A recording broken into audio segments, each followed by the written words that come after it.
Ladies and gentlemen, welcome. Thank you for being with us here tonight. I'm El Zacco. I am Crado. And we are from Pouring Pixels. That is correct. Tonight we're doing something a little bit different. We're just going to talk about a few recent pickups we've gotten in the last 2 or 3 weeks. While we do record Pouring Pixels, obviously we do need some games to inspire us to make certain episodes, so we got to go out there and look for the games. Right. And so, since starting this project, we've scoured pretty much everywhere, asking friends of friends who may have old school retro game collections they're willing to sell, going online to eBay and going to our favorite spot, Game Over Video Games. Right. Game Over Video Games, I've gone to Facebook Markets, I've talked to friends at work, friends that I know like in person, and I've gotten games from all kinds of different people. Not that many, you know, but I've gotten a couple. Right. As a matter of fact, we're only 2 episodes in, and since the collection's grown a little bit, we want to share just a couple titles we picked up with you today.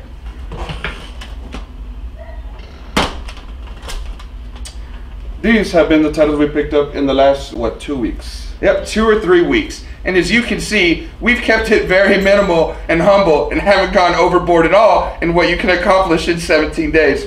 Yes, actually. I mean, let's be frank, I did leave some titles out because they were not that interesting, and I got them like in specials, like buy 2 get this free. I'm like, well, why not? Wait, do we both have to be frank? No, just you. Okay, but if I'm Frank, then who are you? I'm still Crado. Fuck you. Hi, Frank. I'm Crado. Got him. All right, so as you say, we are picking up titles from everywhere, and as you can see just by the shape of these discs and these cases, that they literally are from everywhere. Everything from mobile handheld platforms to the old school consoles that you see us talking about regularly. So starting off, something a little different. Neo Geo Pocket. Neo Geo Pocket has this rendition of Pac-Man that is pretty much exactly like the arcade, but it's more interesting because it's a rare platform. Yes. So that was actually picked up at Game Over Video Games. It was not that expensive, to be honest. I was surprised that they had any Pac-Man games at all. Now, the next games I'm going to talk about, it's almost like a little package deal. It's Chase Headquarters. I was actually trying to pick up Chase Headquarters on the Sega Saturn, the Japanese version, for a long time, right? Yeah. This has been something that we've been after for a minute, right? Yeah. We didn't just get the idea of Chase Headquarters, oh my god, it's in the mobile version. It's been something we have been sodding after. Yeah, it's one of my favorite driving games, and the Sega Saturn version is the ultimate version. I did pick up one, and it did not work, unfortunately. I did return it, I got a refund, so that guy was pretty cool, but I mean, for the meantime, I got Chase Headquarters for the Game Boy. I got Chase Headquarters for the Game Gear, and I got Chase Headquarters 2 for the Genesis. That's right. Chase Headquarters was not only something that was a little difficult to find, but when we were able to find it, we found it on multiple platforms. So we very much look forward to playing that later. As a matter of fact, I think this one is going to be the one we're probably going to see later on down the line. Maybe sooner than later. But we are excited enough about this game to play it. Little thing about Chase HQ is that I would liken it to Road Rage. It's not exactly a racing game, but a what? It's actually a cop game. You're actually the police officer. You're trying to find the bandits, the drug dealers, the murderers, and you road rage them down and arrest the fuck out of them. Right. In perfect 16-bit pixelated glory, what you're essentially doing is playing Road Rage with all the violence and none of the racing placements. And you got permission because you're the cop. This time you're the good guy. Exactly. So basically all you do is weave yourself in and out of traffic, get to the bad guy, and ram the dog shit out of him until his engine blows up and he has to give up. So, definitely the kind of game we love around here. Right. Next up, we're going to get it back to our old school comic book roots. On the Game Gear, we have X-Men Game Master's Legacy. Now, X-Men on the Game Gear is pretty much the same sort of 2D platformer that you would expect from Sega Genesis. You're walking around punching and kicking, except now you have the projectiles consistent with the Academy of Charles Xavier. Yes, that is correct. And I see another Game Gear game right there. We do have one. Whenever you are ready to test your might and the 8 AAA batteries it takes to fire up a Game Gear, you can get down with, of course, the original old school Mortal Kombat. We got Mortal Kombat 1 right here, the classic black and red logo. It's as much as it could possibly be to the arcade version as far as handheld modes go. Now in handheld, have you noticed on the Sega Genesis they had the smaller sprites? Right. Since it's a portable, these sprites are freaking huge. Well, definitely out of proportion, right? Yeah. And the ABA-CABB code still, the blood code still works on it. Really? Really? ABCAB still goes down on the handheld. I didn't know that. Speaking of fighting games, I also picked up, I don't know if you've heard of, I mean, everybody's heard of Ranma Half. One of the most lewd animes from back in the 80s. But this is a fighting game I used to rent back in the day, back in the 90s. And I happened to see it at the retro store. I was like, you know what? Fuck yeah, I'm picking up Ranma Half. It's not a very expensive game. It's not that rare. It's not even that good, to be honest. The control scheme is very weird, but because actually you have to press a button to jump instead of doing up like any traditional fighting game we know to have, right? But I do love it. I don't know. It's just nostalgic for me. It's not that good of a game, but I wanted it anyway. Hey, sometimes it's the deep cuts that we love that's more important than the deep cuts that are rare, right? That is correct. And speaking of which, getting back to the early 90s console wars, we have our first Ninja Turtle game of the night. This is Ninja Turtle Tournament Fighters. Now, this is a fighting game featuring our 4 heroes in the half shell, and as you can see, this is definitely an original cartridge because it has seen some days, son. It survived some of the fighting game rounds its damn self. Yeah. Now, this game is pretty rare on some other consoles. Mm-hmm. On the Genesis, not that rare, but because of the massive damage it's got, they gave me a huge discount. Nice. So I picked it up for like under $10. But at the end of the day, it only matters. I love that freaking game so much. But as long as it works, we're good to go, right? So like Chase Headquarters, we've been on this binge of getting like Ninja Turtle games. Mm-hmm. As you can see, there's another Ninja Turtle game. Actually, there's 2 more in his stack that we've picked up recently. Yeah, you're gonna cut through? I am gonna cut through because this one just came in today. And it is pretty exciting. Turtles in Time. It's one of the more popular Ninja Turtle games on the Super Nintendo. Now, as I'm saying this, the entire production crew in the room is just nodding their head in agreement. Right, because that really is the way it goes down. This game is special to a lot of us because it's one of the more popular Ninja Turtle games out there. It had cinematics that were very worthwhile for the time, and it was a fighting system that we'd see in other games of this nature made by Konami. Yes. And there's another game that I picked up recently for the Genesis called Hyperstone Heist. I still don't have it yet, but I ordered it, and it's pretty much the counterpart to this one, except it's got a few variations, different stage, but it's pretty much the Turtles in Time for the Genesis version, and they both kind of go head to head, but this one is slightly superior, in my opinion. Right. And I love this game so much, and I'm a Sega fanboy, just to let you guys know. Yeah, as a matter of fact, we're trying to rush through these as fast as we can so we can hurry the fuck up and get to playing this. That is right. That's absolutely right. Keeping on the Ninja Turtle Steves, though, we're downgrading it to 8-bit, getting a little bit older now. A little bit older now. A little bit older now. It is Teenage Mutant Ninja Turtles Manhattan Project. Yes. So this one actually got off of a good deal from one of our mutual friends. If you saw last week's episode, John, who was our announcer, he hooked me up with a friend of his in California and hooked me up with a good deal for some pretty good games, including this one.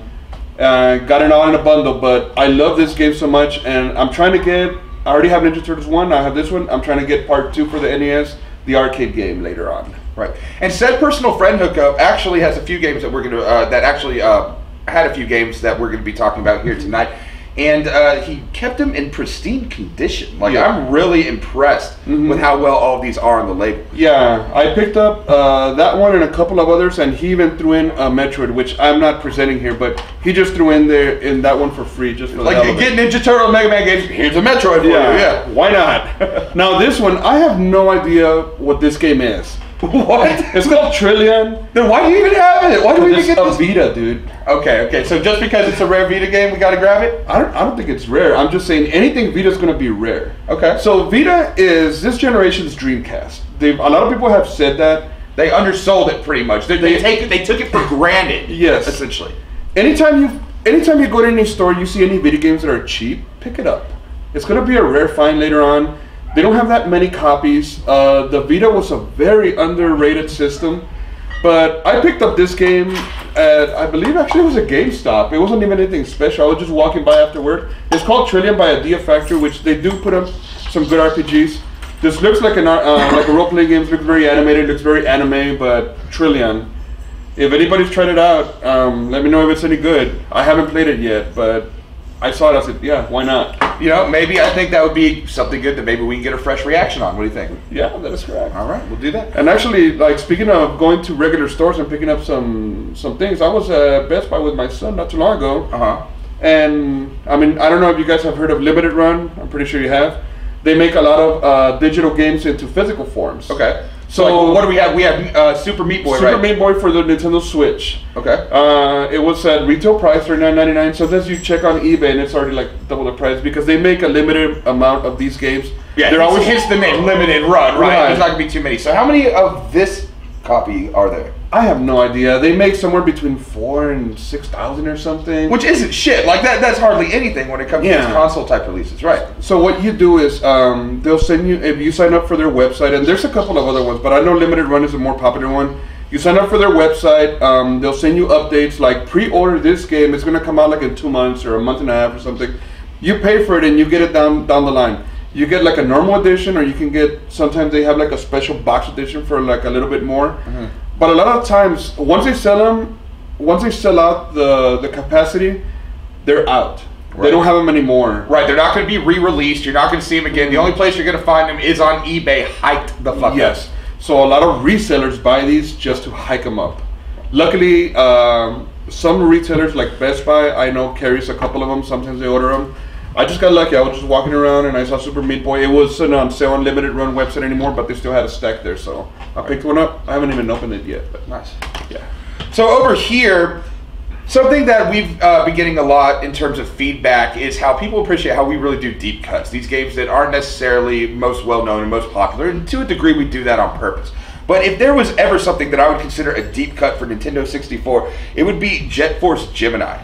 Now, this game had a Dark Souls type reputation in terms of its difficulty. It's a third-person shooter game, which you think with a name like Jet Force would come with like a jetpack or some shit like that, but no, you're just running around with these high-end weaponry. Now, this game is notable for other things like its environment and level design and things of that nature, but at the end of the day, you ask anyone that knows, Jet Force Gemini is a pain in the dick. Yes, it is. And it's a good game. It's a good game. It's by Rare, of all games. Right. I remember they were working on that project for a while, and they finally released it. And I don't know, it wasn't like one of their most known games, but it's definitely one of the better N64 games nowadays. Right. You see a lot of similar mechanics to that of like Perfect Dark and things of that nature, but really from a third-person perspective with a story that's entirely new. Right. Now this game, Ys. Freaking Ys. I mean, it's one of the best known RPGs. I got this one from the PSP, and I actually got this one for free. Okay, how'd you pull that off? So you know our friend Grace, our mutual friend Grace. Yeah. Her boyfriend Lucas, which is also a mutual friend of ours. He gave me a stack of just hey Littlefoot. Oh, Littlefoot coming to party. So Littlefoot's really interested on how Grace and Lucas hooked you up with this game. Like Ys, I love Ys. What the fuck? It's the best RPG, man. I want to see you play Ys. And it's on the PSP. But Lucas hooked me up with a bunch of empty cases. Right. Which is great because there's some of the empty cases hooked me up with are some games that I actually have that I needed some kids for. Okay, good. This one just happened to have the actual game, so I'm happy about this one. It's got the game, the booklet, everything is complete. It's nice, dude. It's pristine. Nice. Couldn't have asked for a better fucking free game right there. Oh, she's not done. Oh no, she's not done. It's my turn. Well, I'll take that as a segue to get back on my stack. So, getting back, we have not just one. Not just two, not just three, but we do have exactly 4 copies of Mega Man. All for the original Nintendo. Now, going in order, when I say 4 copies of Mega Man, you're saying, Zach, you fat fuck, there are more than 4 copies of Mega Man. Which versions do you have? Well, as James Lipton would say, we begin from the beginning. Yes. Mega Man, the absolute original. As you see, it has the old school art that looks nothing like how the character is portrayed today. But it's still pretty awesome nonetheless. Full working cartridge copy, even in its own black cartridge sleeve. You don't even see these anymore. Yeah, you don't. So yeah, that was Paul. That was John's friend who hooked it up. We mentioned him earlier. He sold a lot, including the 4 Mega Mans, which he's going to talk about. But that's the one that hooked it up with Manhattan Project. Manhattan Project. And Metroid. See, getting a little closer to the artwork at hand, now we have Mega Man 2, right? Now we're featuring some of the villains who we take the powers from. We have Quick Man, I believe is the one in here, the dude, homeboy with the boomerangs. And Mega Man 2, I believe, was the first one to feature the M-Buster that actually charged up. Yes. And that is the artwork where he's actually holding the gun, if you remember that. Right, instead of just having it connected to his arm. Yes. Right. And then, now getting more true to form with the vision that we kind of know, the kind of little boy version. You know, real quick, what I really like about Mega Man, we speak about our homeboy right here, is that he's more or less the Japanese version of Pinocchio. You know what I mean? If you gave Pinocchio a laser rocket arm, right, and said, okay, go pretend to be a real boy, you have fucking Mega Man. And in Mega Man 3, that's a little more true to form as far as the art style goes. Yes. Then, of course, finally, Mega Man 4. Now, one thing that I know to be kind of different about this game is that that's when they started making historic and location-based enemies. Like, you even see in here, you have Pharaoh Man. So it takes place in an Egyptian-like place. Lots of sand and everything else. His level was kind of interesting. As well as other different elements that you see that are more geographically based and not just things like, we should have a guy that throws buzzsaws. And we should have an acid guy and a fire guy and so on and so forth. But all 4 of these were brought by the same guy, so we're going to have a lot of fun playing these and maybe do a Mega Man compilation episode in the days to come. Of course. Now, they all have the same kind of routine as every other one. You get to pick your stages, right? So you don't. It doesn't go in any particular order. That's what I love about Mega Man. You want to go to Cutman first. You want to go to Iceman first. So you pick one, but there's always a better option depending on how fast you want to finish the game. There's a lot of speedrunners that do Mega Man. I love that it kept that tradition going into Mega Man X. But yeah, Mega Man 1, 2, 3, and 4. Now I only need 5 and 6 to complete the NES. Right, to complete the 8-bit versions. Yes. Right. Now here next we got this game that I've wanted to pick up for the longest time. It's called Resonance Fate. It's a game by Sega. It's an RPG. To be honest, I had forgotten about this game within the last few years. But I was playing this game called Project X Zone on the 3DS. Okay. There's Project X Zone 1, Project X Zone 2. It's kind of a big collaboration between Capcom, Sega, Nintendo, and Namco. Okay. So it's just a bunch of characters thrown in. It's big fan service, kind of like strategy, RPG type game. And it's got the characters from Resonance Fate, and I'm like, oh my god, I forgot about this game. I need to pick that up. Luckily, PS3 games are so freaking cheap these days. Yeah, it's a good time to buy them. Yeah. Just a little tip on that. Just like how there was a day when all of these 8-bit, 16-bit cartridges cost pennies on the dollar, the popularity then increased because that generation started making adult money. Keep that in mind when it comes to the generation like PS3, Xbox 360, Xbox Original, PS2. Pretty soon, those days are going to be something special as well. And we even have, try not to jump the gun here, but a PS2 game that we're really excited to talk about. But we'll get there. Yeah. We'll get there. I promise. And games have started to get pretty expensive. Some of them, because they're on that cusp of just where that kind of timeline falls into where it becomes a collectible category. Right.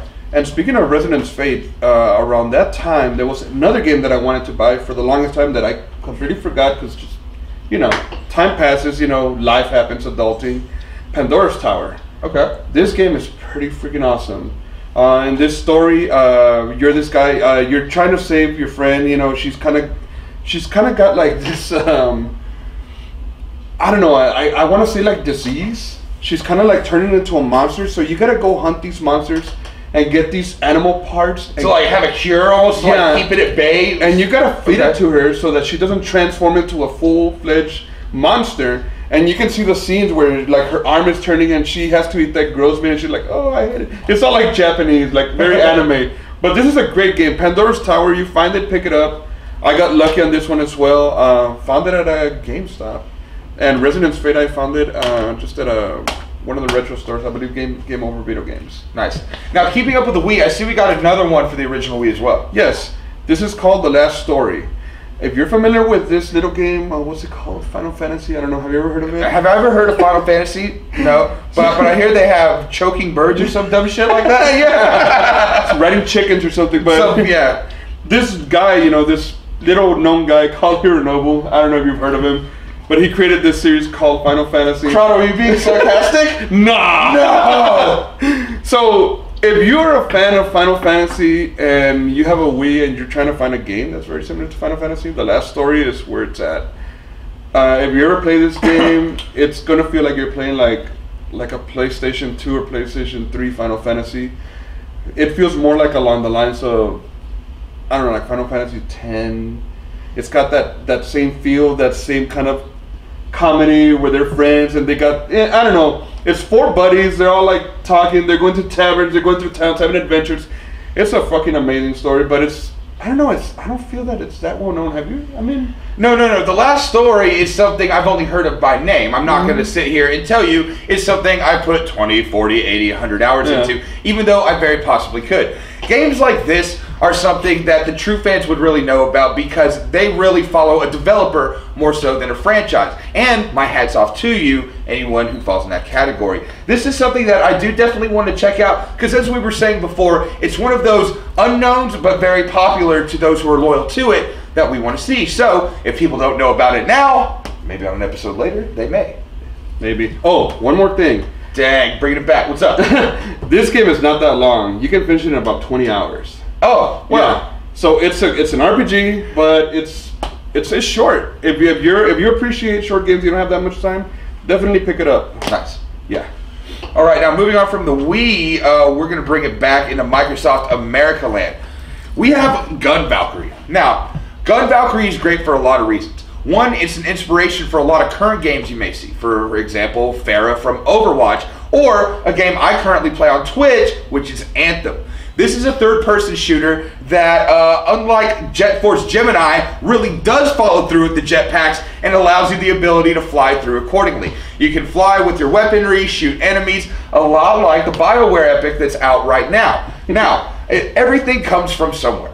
I like to say that copying one person is forgery, copying multiple people is research. I call it inspiration. There you go. Right? And there's definitely much inspiration drawn from Gun Valkyrie that we see in common games today. Because of that, we recognize your originality, salute you, add you to the stack. Yes, and it's Sega. Just to add something about Sega and Xbox. Right. I was a big Dreamcast fan, and when Dreamcast and when Sega went under with consoles, Xbox kind of took over a lot of the Sega franchises, a lot of the original ones. Right, because they were a dying breed, right? Yeah. Sega got out of the realm of really dealing with hardware and just focused on software and creating good games. But by that time, the Nintendo PlayStation monster was already kind of on their way. So, who came to the rescue by featuring them? Microsoft. Microsoft, baby. That is right. Now, we have another game right here. It's called Tokyo Mirage Sessions FE. And FE stands for Fire Emblem, which is a little known Nintendo game that maybe some of you have heard of. This kind of going back with that. That's the joke we're coming back. I mean, maybe you've heard of Fire Emblem. Does anyone know who Mario is? Woo! Mamma mia! Well, this is kind of a different story. It's kind of a crossover, but it's very freaking anime. If you're into anime, you love RPGs, and you have a Wii U, which is another underrated system in my opinion. I can agree with that to a degree. I have my own problems with it, but that's a discussion for another time. But yeah, I love the Wii U. I know it didn't get much popularity, but it did have a couple of games in there. And I mean, if you have a Switch, you get most of the ports now for like about, I don't know, 5 times the price. Which is basically the same thing. Yeah. But I don't know, I have not seen them port this one over yet. This is a fantastic RPG. It's got a lot of voiceovers. It's got the English voiceovers. It's just beautiful. True to your heart. It's beautiful. It's like you're playing an anime. It's just lovely. I love this one, and I love Fire Emblem. Speaking of games you love, I see your stats getting a little low. What's this next one you have? Now, we do love sports games, but we're not huge. I like NBA Jam. Right, okay. We like sports games, but we don't like the organized religion of the companies they represent, right? Like, give me Tecmo Bowl, not necessarily Madden. Yes. You know what I mean? Exactly. Yeah, give me Saturday Night Slam Masters, not WWF or WW or WCW, right? Yes. So in that same vein, when it comes to soccer games, there's an alternative to FIFA, and it's a lot more fun. Yes. Super Mario Strikers. This is by far my favorite soccer game. I love this game so much. I'm so addicted to it. I've been playing this for like 15 years or something. Yeah, so much that you've like worn the disc down and have to keep rebuying it every time, right? Yeah, so I did have this game back in the day. I don't know what happened there. I mean, you lose things. But luckily I found another copy. I got this one on eBay. But I forgot how much I love this game. Until you actually fired it back up. Yes. Right? Fell right back into that cut, and it was like, holy shit, what was I missing this whole time? This is just pure fun. There's no fucking penalties. There's no stoppage. It's just non-stop chaos, like any Mario game.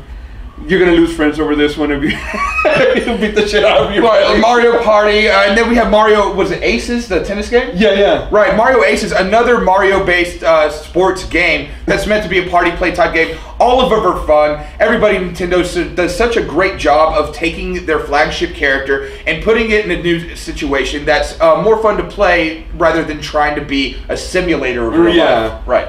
And my favorite character in this one is, of course, there's always Yoshi. Right. But Daisy, her fucking time when she fucking like turns her ass off after that's so good. But I love Super Mario Strikers. I love this game. Nice.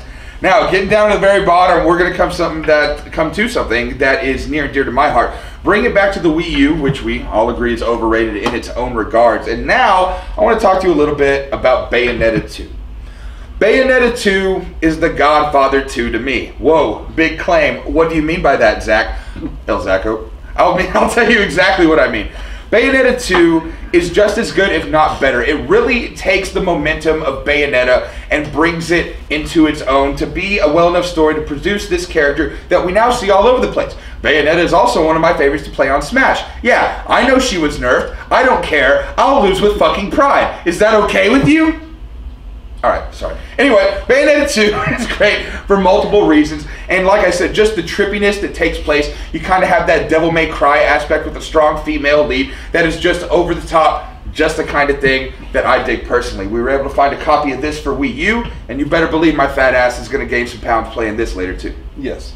Now, going back on the whole Capcom and Devil May Cry, I could be wrong, but I believe the creator of Devil May Cry is the one who made Bayonetta. It is? Yeah. Now, Sega made Bayonetta 1 on the 360 and I believe the PS3? Yes. It used to be on various consoles. They did not have the funds, from what I recall, to make Bayonetta 2. Right. However, Nintendo covered it, but only if they would make it exclusive to Nintendo. So that's the only way we got a sequel to Bayonetta, is if we were able to completely switch consoles. To play Bayonetta 1 to Bayonetta 2, you would start off on an Xbox or PlayStation, and then complete the story on Wii U. Yes. And it's by Prototype, who they make, I don't think they've made any bad games. I don't think so either. Prototype is just a freaking amazing company. All right, let's hit them with it. Let's hit them with the one we've been excited about this whole fucking time. Now, this game I wanted since way back in the early 2000s. Before we even met, before Pouring Pixels was a thing, before, well, I think YouTube was still around, but before this was even a sparkle gleam in our eye, this has been a sought-after piece of software that we've finally been able to get our hands on. Yes, that is correct, and this is Skygunner by Atlas. This is a freaking amazing game that I've wanted for like well over 15 years, and I finally found a good deal for it. I got it for about half the price that it goes to. Really? Because we talked about how much this runs. This almost runs full retail for a brand new game today. More. Really? Yeah, I've seen it go up to like in the high 90s, low hundreds at times. Really? I've seen it in the 70s, 80s, but I got it for $25. And does it work? Have you played it? Have you tried it? Oh, yeah. That price point worries me a little bit. Yeah, and on eBay of all places, I got lucky. Complete with the instruction booklet. Look at everything. It works. I played the hell out of it. It definitely works. It's not scratched. It's as nice as you could find it. I'm so happy I found this game. This is one of the ones that I've been looking for forever. I've had it on the top of my list for the longest time. You always find it. I mean, there's it's scarce, but it's not like rare or anything like that. Right, but it's still not anything you see regularly. Yeah, and this is one of those games that was not going to be released in the US, but Atlas ported it over, so I'm really happy they did. Right, and a lot like the physical copy of Super Meat Boy, it was a limited release. There weren't very many out there, so to get one that worked on English PS2s was something that was kind of a feat to pull off. Now that we finally have a copy of this game, there is a sense of completion like associated with it, because when we first started about doing this project at all, this game, Skygunner, was one of the first ones to come up. We discussed it, we watched videos, and we had to have it, and we're proud to finally say it's something that we absolutely will be featuring in the near future. That is absolutely correct. Let's just go ahead and cut this motherfucker open. So yeah, I got this from Retro Game Treasure. Let's see what we got. Damn, you're breaking the seal. That's also a beer joke, you know, because we talk about beer sometimes. Yes, it is. Ooh, I don't know. They don't even tell us what they are right away. Thanks for your subscription. Here's a few tips. Pose your treasure box, blah, blah, blah. Oh, and earn extra entries in our boss chest giveaway. Huh, interesting. Oh, nice. All right. Ooh, right away, I'm looking at a game that we both absolutely love, which is Street Fighter 2 Turbo. This is the game we bonded over. I know. Damn, this is almost kismet. For the Super Famicom. This is fucking. I know they said that they'll send imports, but I did not know they were gonna. Super Famicom. They were fucking serious when they said imports. Holy shit. Is that Chun-Li? Is that Chun-Li? I think it. Chun-Li? Is that you, Chun-Li? Yeah, it is. Let's see what else we got. All right. Oh, Skater Die. Skater Die! Oh no! Is this an original cartridge too? Of course. Oh my god, this is serious business. I am legit. Okay, check it out. Let me reference back to my frame. I'm going to fucking edit this together. Skate or die. Da da da da da die. Skate or die. Da da da da da die. Holy shit! I'm legitimately fucking thrilled about this one. Yeah. Keep it coming. Keep it coming. What else we got? All right, let's see. Oh, Tetris. Okay. Tetris is great, right? It's fucking old school. It's original. It's exactly what we need it to be. Now, this is for Game Boy, right? That is right. Wait, is this old school 1990s Tetris? Yeah, of course. Now, I'm curious as if these are redistributions. No. These are all original? Yeah. Holy shit. No. Holy shit, this is fucking something pretty great. If this is redistribution, I would be absolutely fit. Oh, Monster Hunter. Monster Hunter for the Portable G. That's for PSP. I do not have this one. Wow, okay, so getting back to the handhelds and the kind of the games that are rare, we now have something for PSP. Wait a minute, this is also an import. Is it? Yeah. Is it even gonna work on the PSP we have? I don't think they're region locked. Yes. I do have some import PSP games like Shining Star Portable. I have a couple of them. Right. So this will definitely work. I know who will love this one, Gio. Nice. Monster Hunter. We're gonna have to call our producer Gio out for this. Yeah. All right. So we got 4 games. You get 3 out of. You can get anywhere between 3 to 5 games. So these were our 4. We got 2 imports. That's pretty surprising. That's fucking sick. And Skate or Die. I'm super fucking stoked about that. Like this was a surprise I was not fucking expecting. I was not expecting imports so soon, but that's great. And Street Fighter 2 Turbo, which is pretty much the best fighting game in the Super Nintendo, especially when it comes to like Street Fighter. Yeah, I agree. Yep. Well, ladies and gentlemen, boys and girls, bastards and bitches, and children of all ages. I was gonna say all you pieces of shit on the internet can see that we very clearly now have our work cut out for us. In terms of content and focusing on one game at a time, we could potentially do this forever. Let us know what you think. Let me know what games you saw tonight that you want us to see, and we'll be more than happy to feature them in our next episode, or 7, because we have a couple planned out, of Pouring Pixels. Pouring Pixels. Cheers. Cheers. Good night, guys.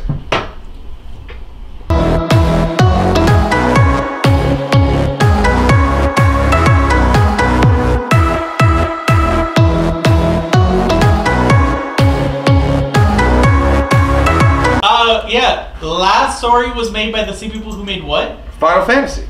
Final Fantasy last story. Like, you guys didn't bring that up during your shot. It's just... Fuck! We wasted a golden opportunity. Bruno, get in here. I'm fired.